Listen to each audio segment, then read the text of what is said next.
दोस्तों नमस्कार। आज फिर एक कहानी के साथ, कहानी छोटी लेकिन सीख बड़ी, और सीख वही महान जिसे जीवन में उतारा जा सके।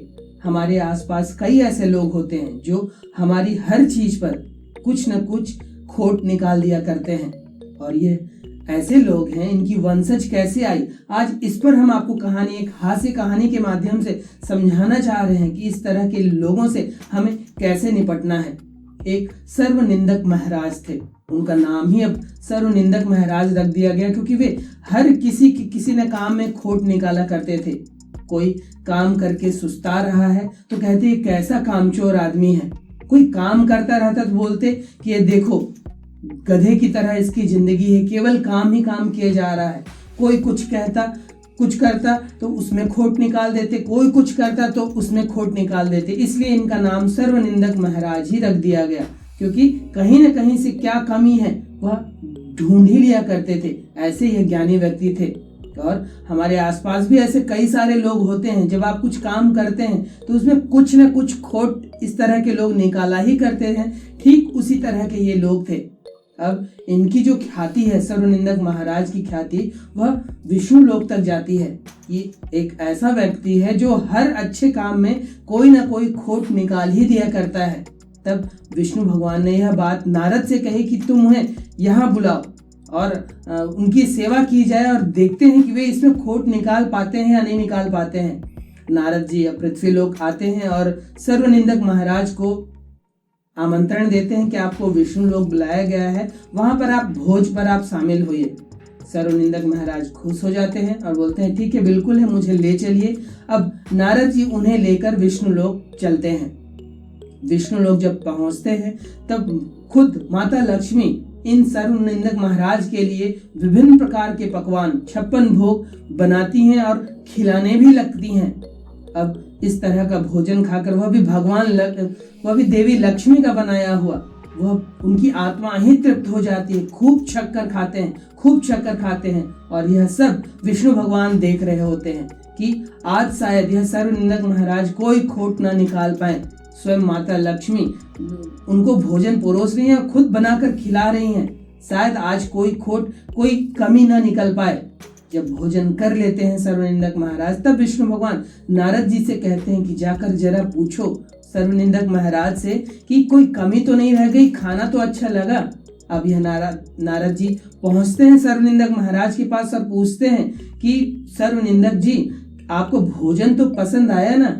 अब अपनी पेट को गोलाई से हाथ फेरते हुए सर्वनिंदक जी महाराज कहते हैं आज तो मजा ही आ गया, आत्मा ही तृप्त हो गई इस तरह का भोजन खाकर। जीवन में पहली बार मैंने इस तरह का भोजन खाया। लेकिन नारद जी, अब यह बात लेकिन पर जहां आ गई वहां नारद जी ठनक जाते हैं। विष्णु जी भी चौकन्ने हो जाते हैं कि अब सर्वनिंदक महाराज क्या कहने वाले हैं।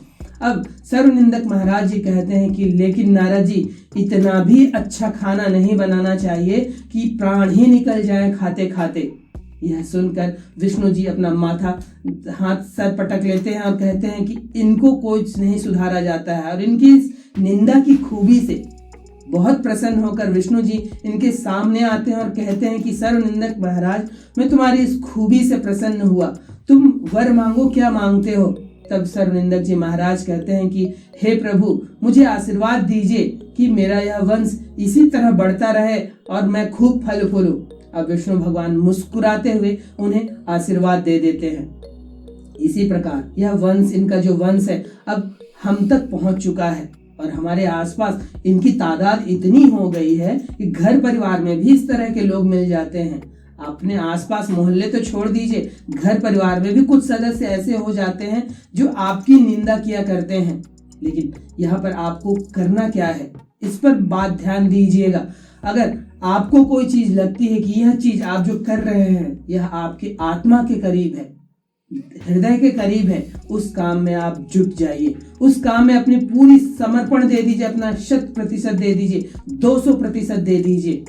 फिर जब इस तरह के लोग आपकी उस काम में कमी निकाले तो बिल्कुल तटस्थ होकर उनसे बुरा मत मानिए, उनसे नाराज मत होइए, देखिए, अपना आकलन करिए कि वे जो छिद्रान्वेषण कर रहे हैं, वे जो कमी निकाल रहे हैं, क्या वो आपके उस काम में है, क्या आपके उस चरित्र में है तो सुधार कर लीजिए। उनसे लड़िए मत, उन्हें गलत साबित, उन्हें सही साबित करने की कोशिश मत करिए।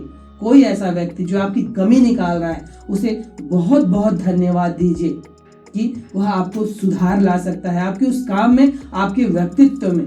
अब उसने यह बात कह दी और वह कमी, वह चीज आपके भीतर है तो उसे सुधार कर लीजिए। और अगर वह चीज नहीं है तो मुस्कुराते हुए अपने काम पर भिड़े रहिए। उससे कुछ भी वाद विवाद मत करिए, उससे लड़ने झगड़ने की जरूरत बिल्कुल भी नहीं है, क्योंकि अब इनके वंशज धीरे धीरे बढ़ते ही जा रहे हैं। जिस प्रकार से जनसंख्या का विस्फोट हो रहा है, यह जो छिद्रान्वेषक लोग हैं, इनकी संख्या भी बढ़ती जा रही है। और ये तो ऐसे लोग हैं जिन्होंने माता लक्ष्मी तक को नहीं छोड़ा।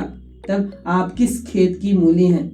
इन्हें अपना काम करने दीजिए, इनकी मदद लीजिए। अगर यह आपकी कमी निकाल रहे हैं, कोई अगर इस तरह के सर्वनिंदक महाराज के वंशज जो अब होंगे धरती पर, बहुत ज्यादा मात्रा पे हैं, अगर वे मेरे किसी काम पे कमी निकालते हैं तो वे मेरे काम में सुधार लाने के लिए हैं। उस काम में सुधार कर लीजिए, उस कमी को पूरी कर लीजिए।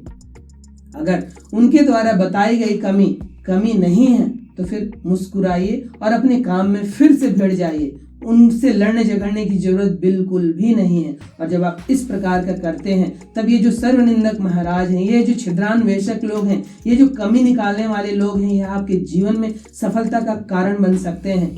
क्योंकि निंदक नियरे राखिए, आपने दोहे भी सुने होंगे कि किसी निंदा करने वाले व्यक्ति को अपने पास जरूर रखें। वह जिस प्रकार साबुन आपके शरीर को साफ करता है, आपके पूरे मल को साफ करता है, ठीक यही निंदक छिद्रान्वेषण करने वाले लोग, सर्वनिंदक महाराज की जो वंशज हैं, वह आपके उस काम में सुधार लाएंगे, स्वच्छता लाएंगे और आप तरक्की करते चले जाएंगे।